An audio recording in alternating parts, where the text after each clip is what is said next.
హరే కృష్ణ దండప్రణామాలు అందరి భక్తులకి స్వాగతం. ఈరోజు మన శ్రీమద్ భాగవతం చర్చలోకి వచ్చినందుకు కొద్దిగా లేట్ అయిపోయింది. ఎందుకంటే ఈరోజు వాన పడుతుంది మాకు బయట చాలా పొద్దున్న నుంచి, అంటే క్లాస్ స్టార్ట్ అయ్యే ముందే స్టార్ట్ అయింది వాన కూడా. సో అందుకనే మధ్యలో కొంచెం ఇంటర్నెట్ బ్రేక్ అయిందనమాట మా ముందు క్లాస్లో, హిందీ క్లాస్లో. అందుకే ఒక 5 minutes మళ్ళీ లేట్ అయిపోయింది. సో మనము వెంటనే స్టార్ట్ చేద్దామంట మంగళాచరణ చేసుకొని. భగవంతుడితో ప్రార్థిస్తున్నాను మళ్ళీ ఇక్కడ కూడా మనకి ఇంటర్నెట్ ప్రాబ్లం రాకుండా ఉండాలని. ఓం అజ్ఞానతిమిరంధస్య జ్ఞానాంజనాశలాకయా చక్షోరున్మిళితం येन తస్మై శ్రీగురవే నమః. శ్రీచైతన్యమనోభీష్టం స్థాపితం येन భూతలే స్వయం రూపః కదా మह्यं దదాతి స్వపదాంతికం. వందేహం శ్రీగురూన్ శ్రీయుతాపదకమలం శ్రీగురూన్ వైష్ణవాంశ్చ శ్రీరూపం సాగ్రజాతం సహగణ రఘునాథాన్వితాం తం సజీవం సాద్వైతం సావధూతం పరిజనసహితం కృష్ణచైతన్యదేవం శ్రీరాధా కృష్ణపాదాన్ సహగణ లలితా శ్రీవిశాఖాన్వితాంశ్చ నమో ఓం విష్ణుపాదాయ కృష్ణప్రేష్ఠాయ భూతలే శ్రీమతే భక్తివేదాంతస్వామి నితి నామినే. నమస్తే సారస్వతే దేవే గౌరవాణి ప్రచారిణే నిర్విశేష శూన్యవాదీ పాశ్చాత్యదేశతారిణే. నమో మహావదన్యాయ కృష్ణ ప్రేమ ప్రదాయతే కృష్ణాయ కృష్ణ చైతన్య నామినే గౌరత్విసే. హరే కృష్ణ. కట్ అయింది కొద్దిగా ఇంటర్నెట్ ప్రాబ్లం వచ్చి. నేను ఆలోచిస్తున్నానండి, హోప్ సో మళ్ళీ ఇలాంటి ప్రాబ్లం రాకూడదు అనేసి. సో మనం స్టార్ట్ చేద్దామంట. ఒకవేళ సమస్య వచ్చి కట్ అయిపోతే మళ్ళీ వెంటనే లింక్ క్రియేట్ చేస్తాను. ఒక పని చేయొచ్చు, నేను కావాలంటే ఈ వైఫైని కట్ చేస్తాను, కాకపోతే అది మళ్ళీ ఇప్పుడు మధ్యలో కట్ చేస్తే ఏమైనా ప్రాబ్లం రావచ్చని నేనేమి టచ్ చేయట్లేదు. భగవంతుడి కృప, ఎలా ఆయన ఇచ్చానుసారంగానే జరిగిస్తాను. సో మనము ఈ 2వ స్కందములో 7వ అధ్యాయంలో చర్చించుకుంటున్నాము లీలావతారాలు. భగవంతుడి యొక్క విభిన్న లీలావతారం, మొత్తం 25 లీలావతారాల్లో కొన్ని అవతారాలని మనం ఆల్రెడీ చూసుకున్నాము నిన్న. వరహ అవతారం, సుయజ్ఞ అవతారం, కపిల అవతారం, దత్తాత్రేయ అవతారం, చతుష్కుమారుల అవతారం, నరనారాయణ ఋషుల అవతారం మరియు కృష్ణి గర్భ వరకు మనం చూసాం భగవంతుడి అవతారాలని. ఈరోజు మనం ప్రయత్నిద్దామంట 9వ శ్లోకం నుంచి ఆరంభించడానికి. ఏ అవతారాల గురించి చర్చించడానికి ప్రయత్నిస్తామంటే పృథు మహారాజు యొక్క అవతారం, రిషభదేవ యొక్క అవతారం, హయగ్రీవ అవతారం, మత్స్య అవతారం, కూర్మ అవతారం, నరసింహదేవ అవతారం, హరి అవతారం, భగవంతుడు హరి యొక్క అవతారం వరకు మనం చర్చించడానికి ప్రయత్నిద్దామంట. సో ఇక్కడ ఉండే అవతారాలన్నీ, చాలా అవతారాల గురించి మనం ఎంతో విస్తృతంగా వచ్చే స్కందాల్లో చర్చించుకుంటాము. ఇక్కడ మీకు ఒక్కొక్క శ్లోకంలో ఒక్కొక్క అవతారం గురించి ఏదైతే చెప్తున్నారో ఇది జస్ట్ ట్రైలర్ అనమాట. అంటే భాగవతంలో ముందు ఏ అవతారాల గురించి మనం విస్తృతంగా చర్చించుకోబోతున్నాం, ఘట్టాల గురించి ఇక్కడ మనకు చిన్న ట్రైలర్ ప్రదర్శిస్తున్నారు అంతే. సో మనం అందుకనే విస్తృతంగా ఇక్కడ చర్చించుకోము, జస్ట్ సంక్షిప్తంగానే ఎంత ఇచ్చారు ప్రభుపాద పరపట్లో అంతే చర్చించుకోవడానికి ప్రయత్నిద్దామంట. శ్లోకాలు కూడా చాలా అద్భుతంగా ఉంటాయి. సో మనం ప్రతి శ్లోకం పాడుకుంటూ చర్చను కొనసాగిద్దామంట. యద్వేనముత్పతగతం ద్విజవాక్యవజ్ర నిష్ప్లుష్ట పౌరుషభగం నిరయే పతంతం త్రాత్వార్తితో జగతి పుత్రపదం చలేభే దుగ్ధా వసూని వసుదా సకలాని ఏన. సో ఇక్కడ ఎవరి గురించి చెప్తున్నారంటే పృథు మహారాజు అవతారం గురించి. సో ఆయనకు ఆ పృథు మహారాజు అవతారం తీసుకోవాల్సిన కారణాలు కూడా ఇక్కడ చెప్తున్నారు.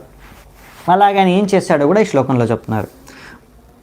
యద్వేన ఉత్పతగతం, ఎప్పుడైతే వేన మహారాజు, రాజా వేన ఏ రోజైతే, ఎప్పటి నుంచి అయితే ఉత్పతగతం అంటే సరైన గతిని పాటించకుండా తప్పుదారి పట్టాడో, ఏ సమయంలో అయితే తప్పుదారి పట్టి, ఆ తప్పుదారి పట్టడం అంటే ఏ బ్రాహ్మణులని లెక్క చేయకుండా వాళ్ళ యొక్క మాటలని, వాళ్ళ యొక్క ఆదేశాలనే కానీ సూచనల్ని కానీ ఏమాత్రం లెక్క చేయకుండా వాటిపైనే అరాచకాలు చేస్తూ, ఏ శాస్త్రాల్ని అనుసరించకుండా ఇష్టానుసారంగా రాజ్యాన్ని పరిపాలించడం, ఎన్నో ప్రజలపైన, సామాన్యులపైన అత్యాచారం చేయడం, ఇలా ఒక రాజే వ్యవహరించిన సమయంలో బ్రాహ్మణులు ఈయన సరైన వర్ణాశ్రమం ప్రకారం ఒక రాజు ఎలా పరిపాలించాలో ఆ విధంగా పరిపాలించట్లేదు అనే విషయాన్ని గ్రహించి ఆ బ్రాహ్మణులు ఎంతో శక్తివంతమైన బ్రాహ్మణులు, శుద్ధమైన బ్రాహ్మణులు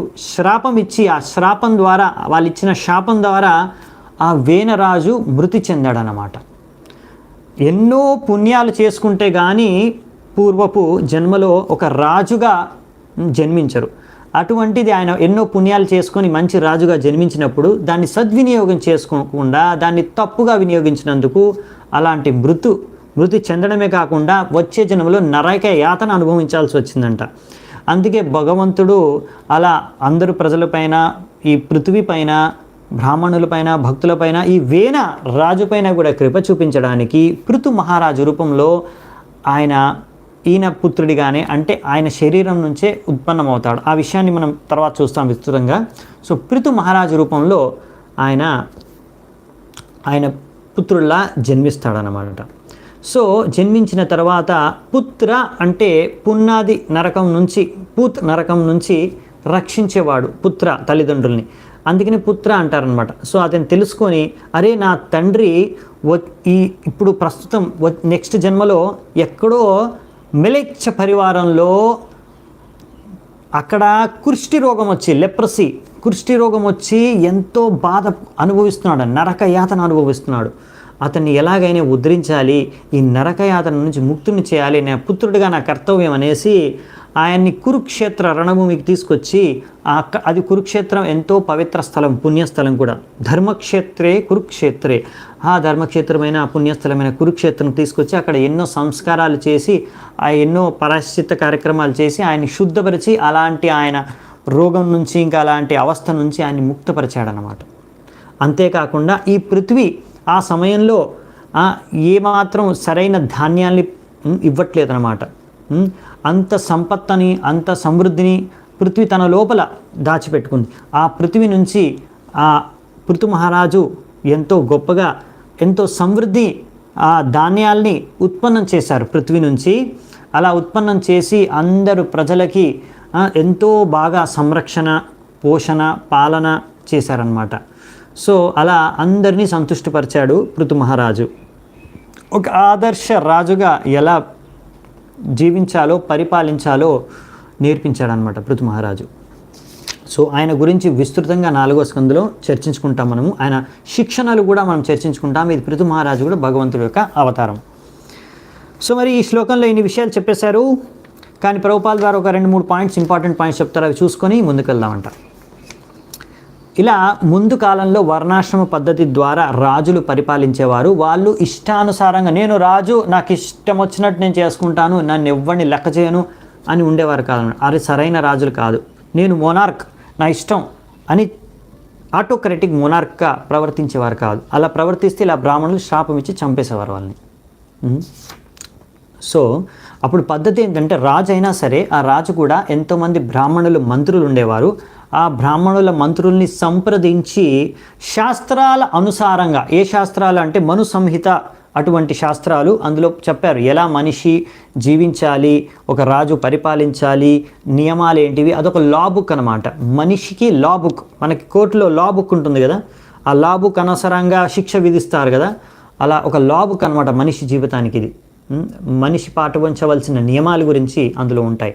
సో ఇలాంటి లా బుక్ని ఇవాళ రేపు మన విశ్వవిద్యాలయాల్లో, పెద్ద పెద్ద విశ్వవిద్యాలయాల్లో కాల్చి దాన్ని చంపేస్తున్నారనుకోండి, కాల్చేసి బూడిద చేస్తున్నారంట.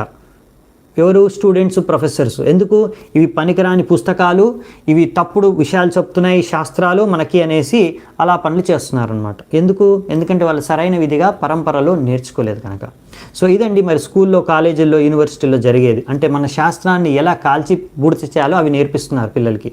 అలాంటివి మరి ఈ యొక్క మోడర్న్ బ్రిటిష్ వాళ్ళు స్టార్ట్ చేసిన ఎడ్యుకేషన్ సిస్టంలో ఇవన్నీ అండి.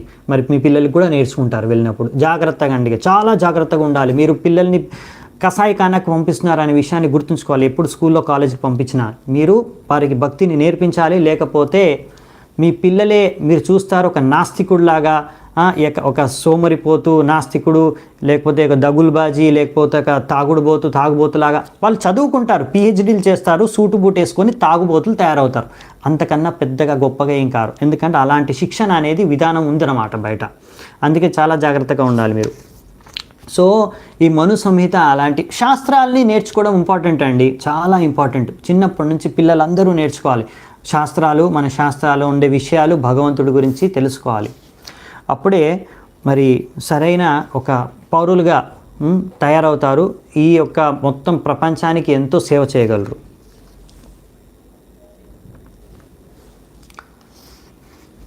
సో అప్పుడు ఇలా మను సంహిత ప్రకారం వారు పాటించలేదంట వేనరాజు. అందుకనే ఇలాంటి బ్రాహ్మణులు అతన్ని చంపేశారు. ఇది సరైన పద్ధతి అన్నమాట, ఈ విధంగా పరిపాలించడం రాజు.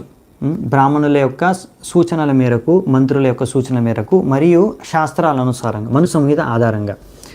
ఎందుకు కానీ ఇప్పుడున్న వ్యవస్థ తప్పు అని చెప్తున్నారు ప్రభుపాల్ ద్వారా. డెమోక్రసీ, ఇప్పుడు ఉండేది ప్రజాస్వామ్యము, అదేందో పేరు డెమోక్రసీ, ఇక్కడ అందరూ ఓట్లేసి ఎన్నుకుంటారు కదా, ఒక రాజు అంటే మంత్రినో పదవిని, సో ఆ మంత్రిని ఎన్నుకుంటారు కదా రాజుని, ఆ ఓట్లేసి. ఈ పద్ధతి తప్పు. ఎందుకు అంటే సాధారణ కొంతమంది ప్రజలు ఉంటారు, ఎంతో ఒక విధంగా చెప్పలేం. ఇంకో దగ్గర ప్రభుపాల్ ద్వారా ఒక మూర్ఖుడు ఉన్నాడండి, తాగుబోతు, దగులుబాజీ, తాగుబోతు, మద్దు, ఇంకా ఇది వేశ్యవృత్తి అంటే వేశ్యల వెనకాల అంటే ఉమెన్ హంటర్, దొంగ, ఇలాంటి వాళ్ళందరికీ ఓటు వేసే హక్కు అన్నమాట.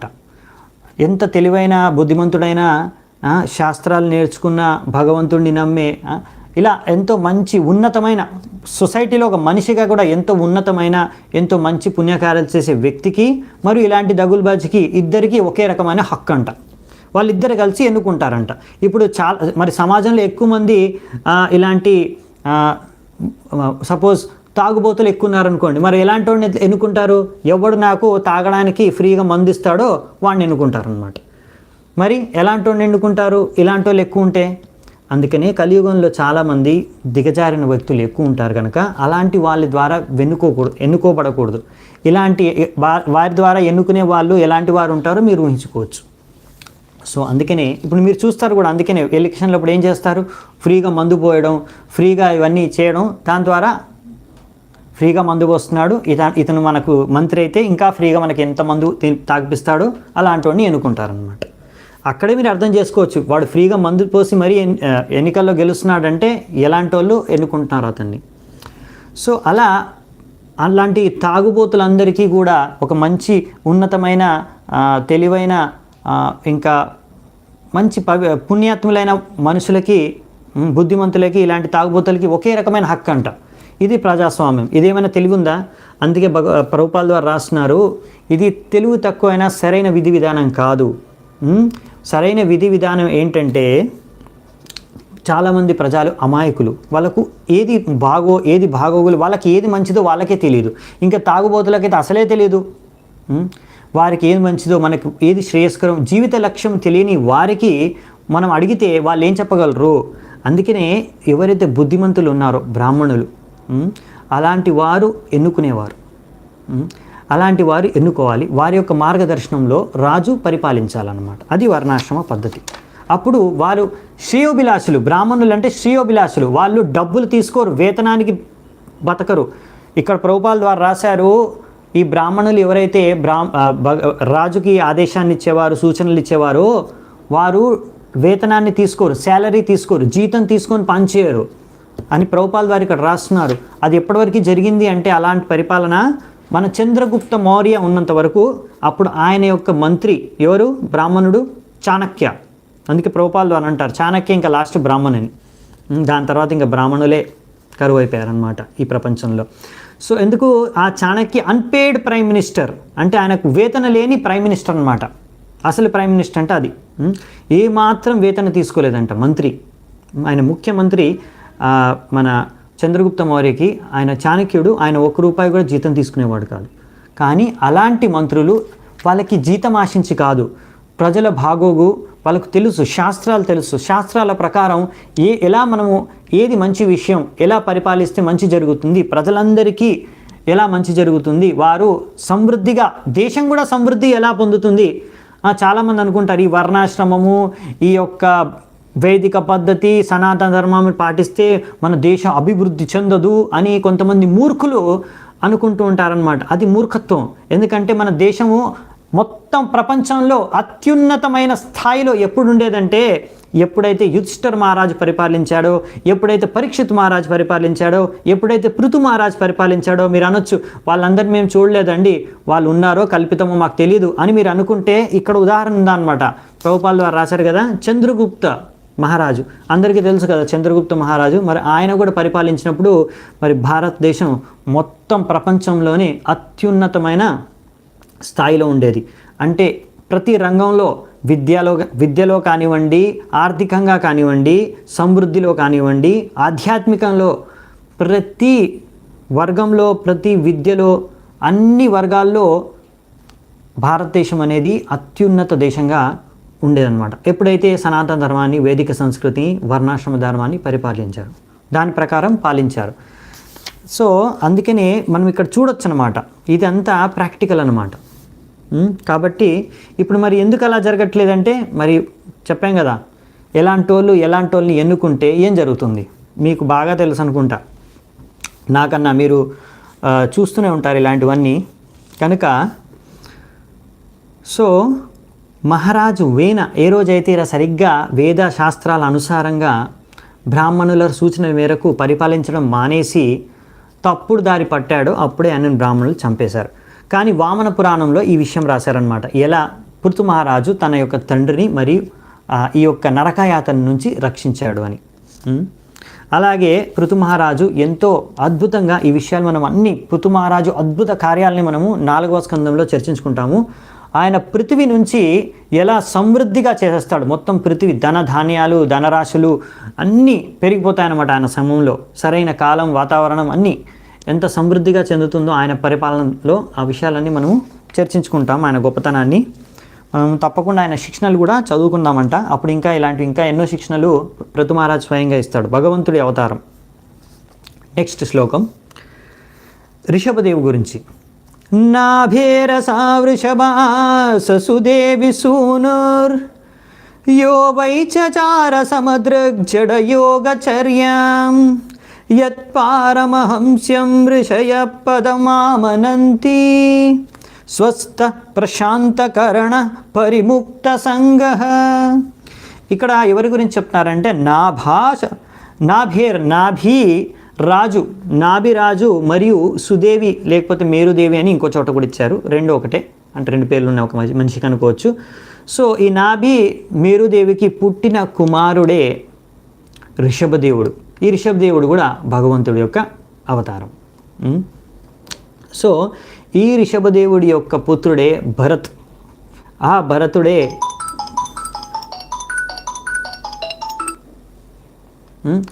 భరతుడే పరిపాలించాడు ఈ భారతదేశాన్ని. అందుకే మన భారతదేశానికి భారత్ అనే పేరుంది.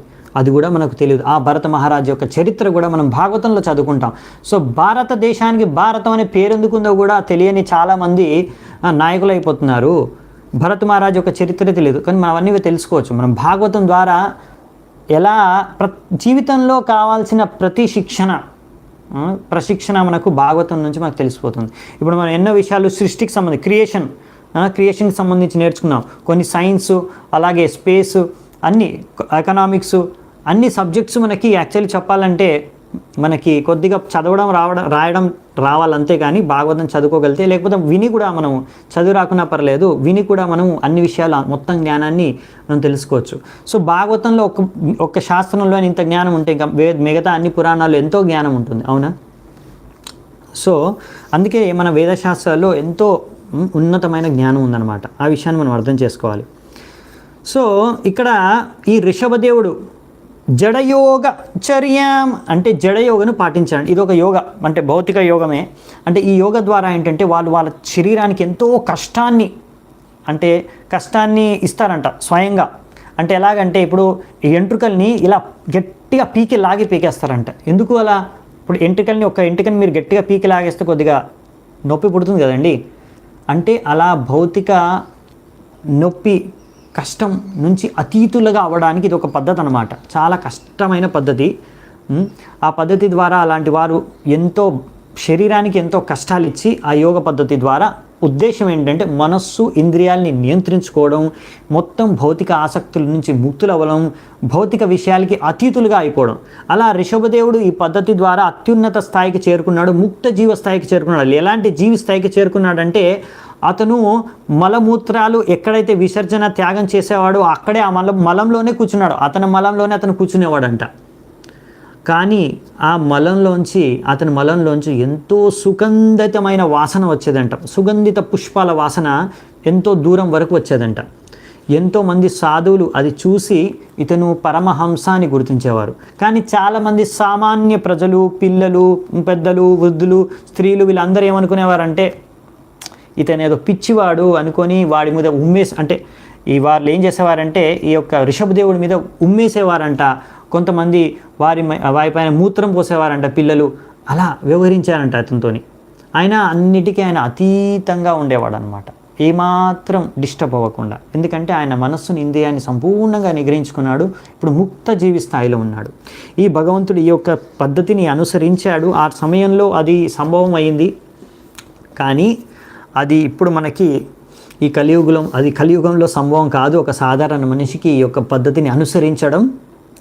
ఒకవేళ ఎవరైనా అనుసరిస్తే తప్పకుండా వాళ్ళు చెక్ చేసుకోండి. మరి ఒకవేళ కొంతమంది యొక్క యోగ పద్ధతిని అనుసరించాలనుకుంటే ఇలా ఎంట్రికలు పీక్కొని శరీరాన్ని హింసించి ఆ విధంగా ఉన్నతి సాధించాలనుకుంటే ప్రయత్నించండి. ఒకవేళ మీరు ఉన్నతి సాధించారు అని అనుకుంటే మాత్రం చూసుకోండి, మరి మీ మలము అలా సుగంధితమైన వాసన వస్తుందా, మరి అది చూసుకుంటే మీకు అర్థమవుతుంది నేను ఉన్నతి సాధించానా లేదా అనేసి ఇక్కడ ప్రభుపాల ద్వారా రాస్తున్నారు. అందుకనే ఈ కలియుగంలో సాధారణ మనుషులకి భక్తి యోగం హరే కృష్ణ కృష్ణ కృష్ణ హరే హరే, హరే రామ రామ రామ హరే హరే ఈ మహామంత్రాన్ని జపం చేసి ఇది ఉన్నతమైన మార్గం, ఎంతో సులువైన మార్గం, ప్రాక్టికల్ సంభవం ఒక సాధారణ మనిషికి. దీని ద్వారా భగవద్ధామానికి చేరుకోవడం, ఉన్నతమైన స్థాయికి, ముక్త జీవి స్థాయికి చేరుకోగలిగే సంభావన ఉందన్నమాట.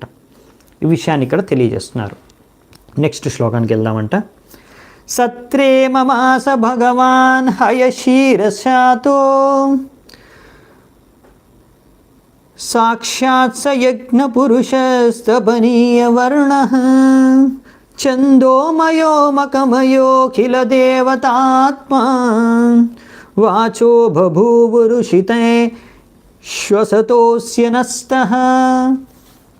ఇక నెక్స్ట్ వచ్చేసి హయశీర్షిసాతో అంటే మన హార్స్ గుర్రంలాగా ఉంటుందన్నమాట.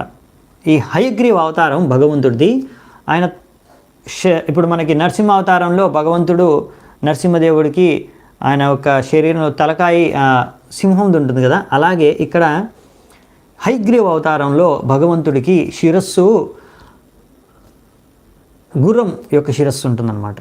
సో బ్రహ్మదేవుడు అంటాడు నేను ఎప్పుడైతే యజ్ఞం చేశానో ఆ యజ్ఞం నుంచి ఉత్పన్నమయ్యాడు ఈ యొక్క అవతారం హయగ్రీవ అవతారం. ఆయన మొత్తం యజ్ఞమే స్వరూపం, యజ్ఞంకే సాక్షాత్ స్వరూపం, అన్ని వేదాల యొక్క సాక్షాత్ స్వరూపం. ఆయన ఎప్పుడైతే ఆయన గాలిని అంటే శ్వాసను వదిలాడో ఆయన యొక్క శ్వాసంలోంచి అన్ని వేదమంత్రాలు బయటకు వచ్చాయి. ఆయనే అందరూ దేవతల యొక్క పరమాత్మ చెప్పాలంటే, అన్ని వేదశాస్త్రాలు అన్ని యజ్ఞాల స్వరూపం.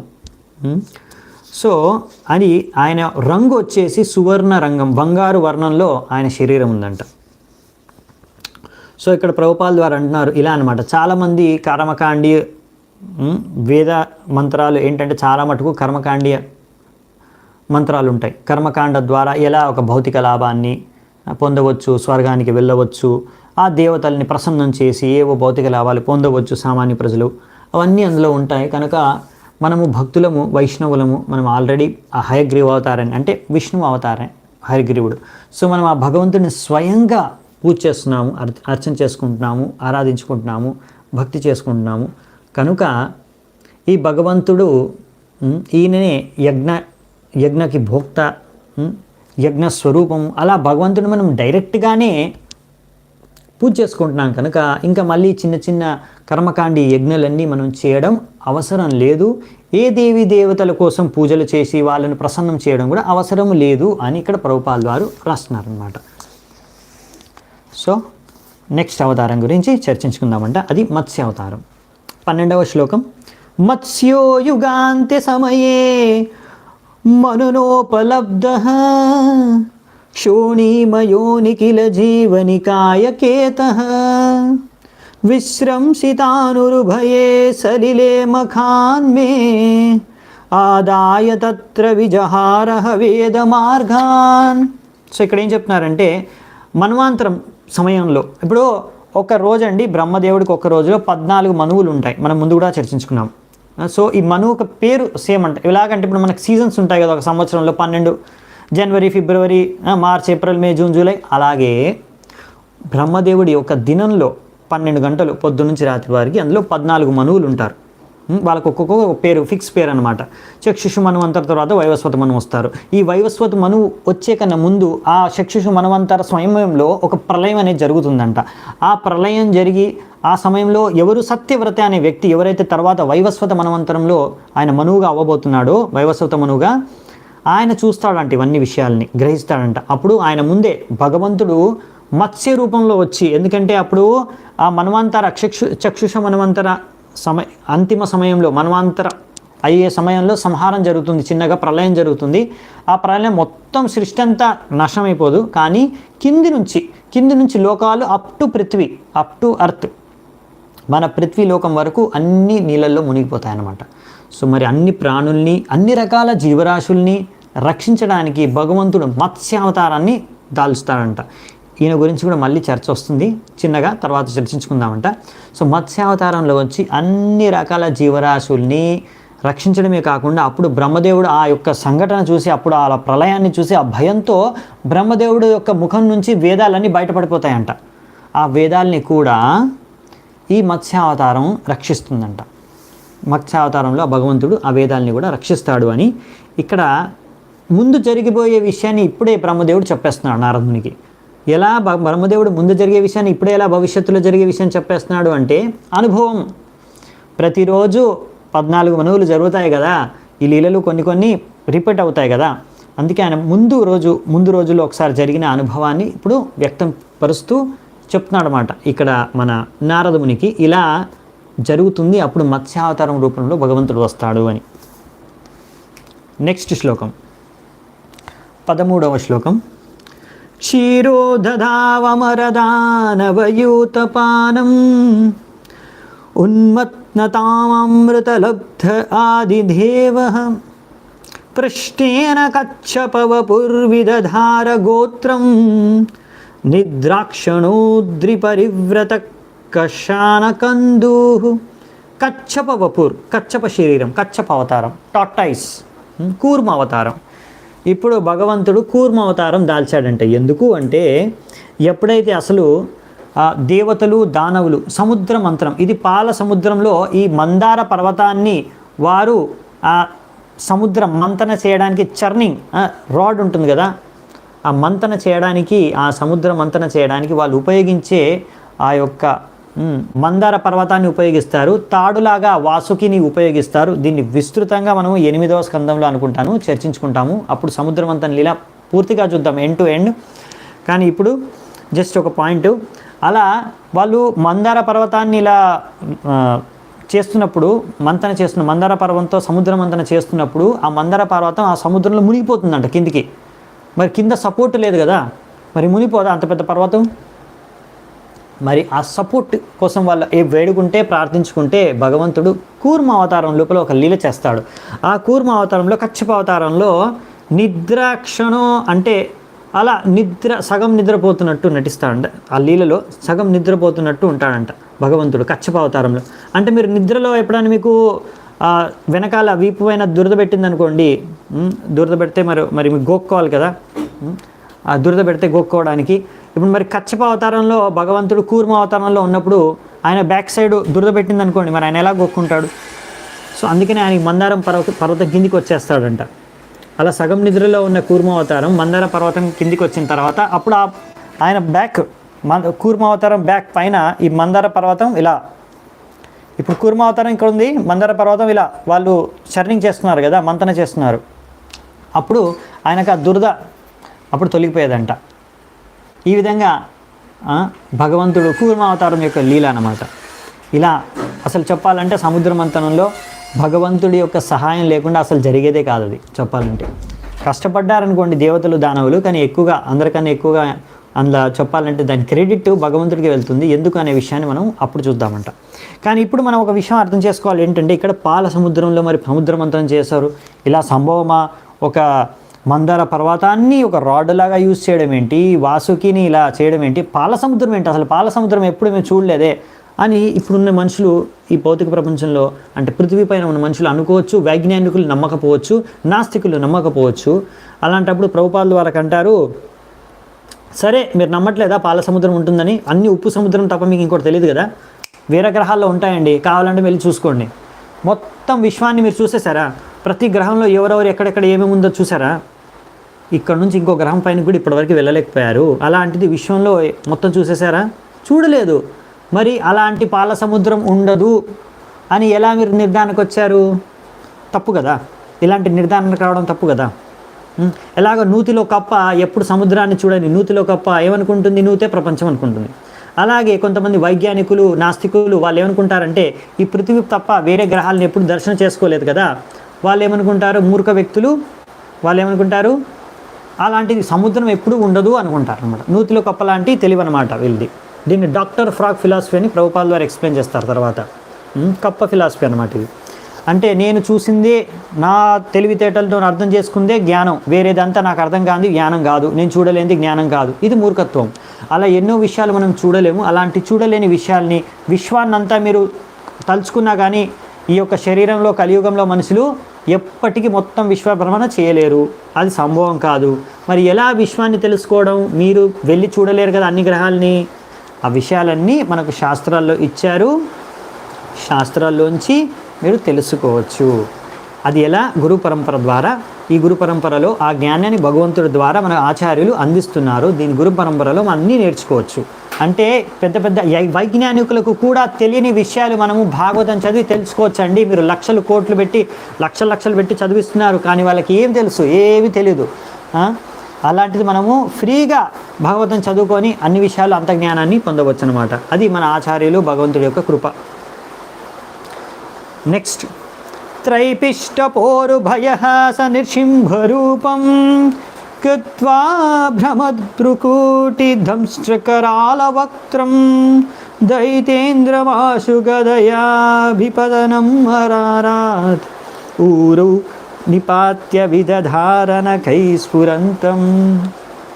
సో ఇక్కడ నరసింహ అవతారం, దీని గురించి నేను ఎక్కువ వర్ణించను. మనం ఆల్రెడీ ఒకసారి నరసింహ చతుర్దశి రోజు బాగా చర్చించుకున్నాము. మళ్ళీ 7వ స్కందంలో సంపూర్ణంగా నరసింహలీల వస్తుంది, అప్పుడు మళ్ళీ చర్చించుకుంటాం విస్తృతంగా.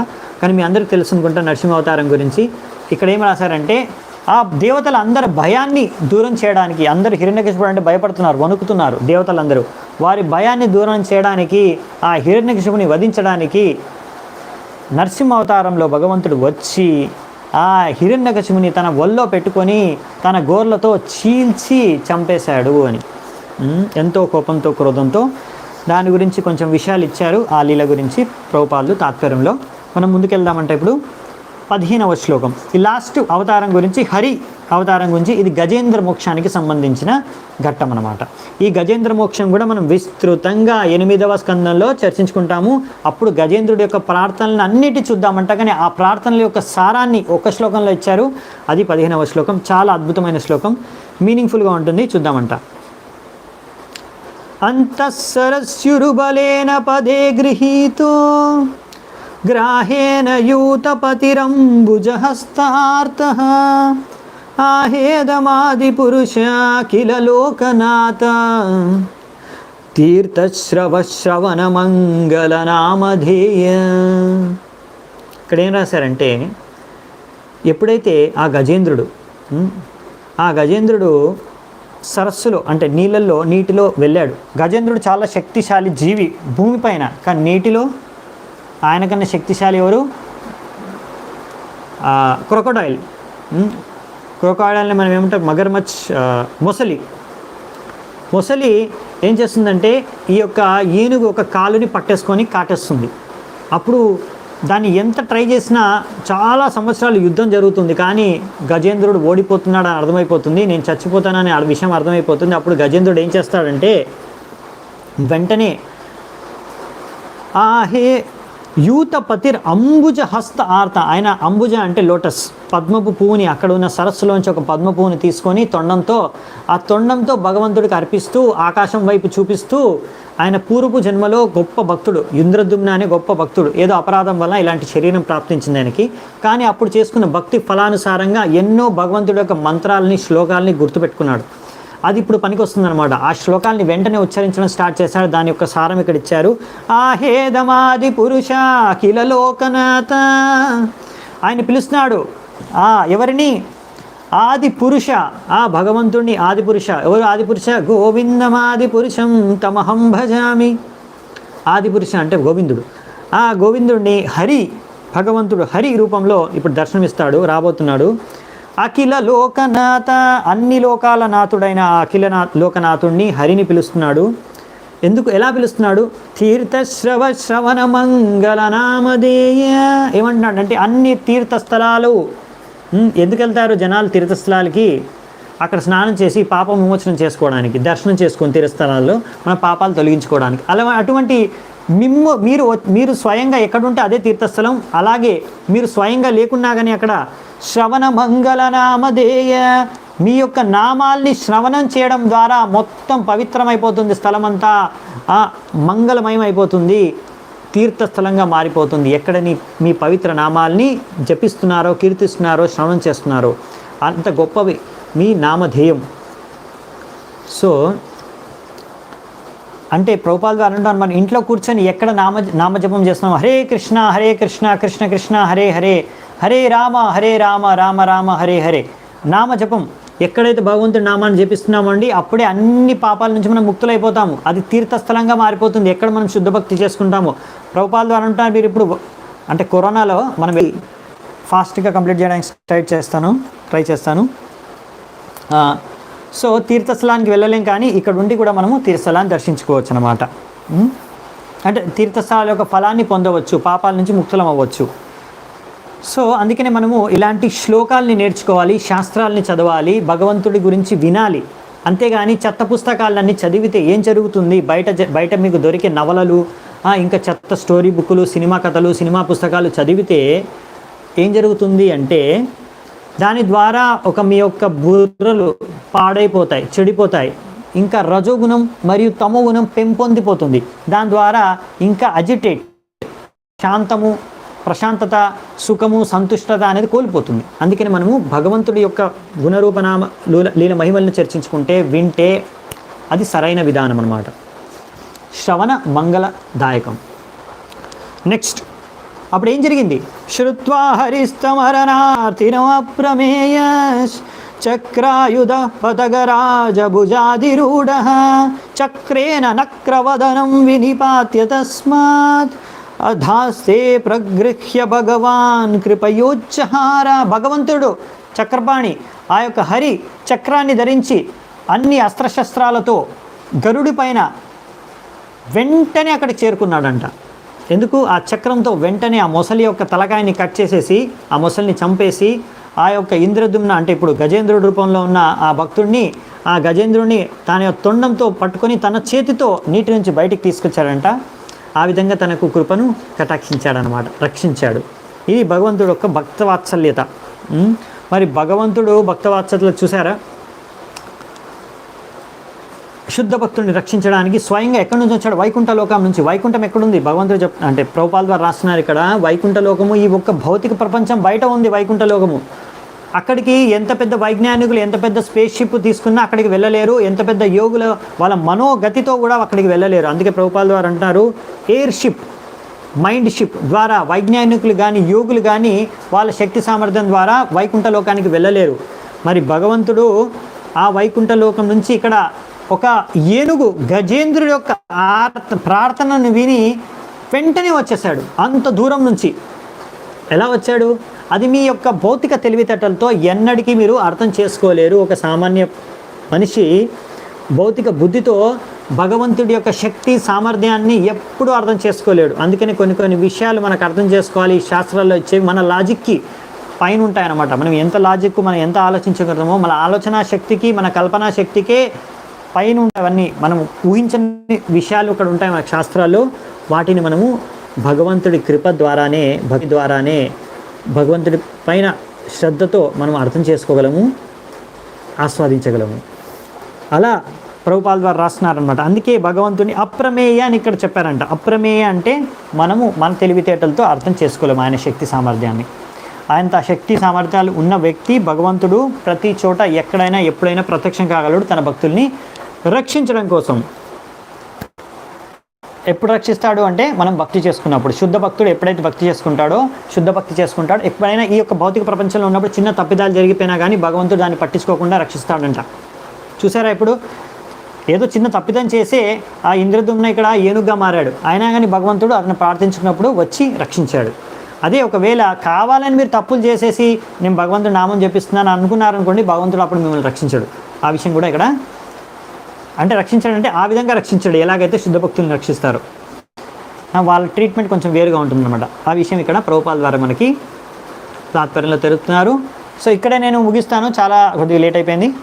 చాలా చాలా ధన్యవాదాలు మీ అందరికీ. ఎంతో ఓపిక సమవేత గౌరవ భక్త వృందికి జయ. నితాయ్ గౌర్ సీతనాథ్ ప్రేమానందే. హరి హరి బోల్.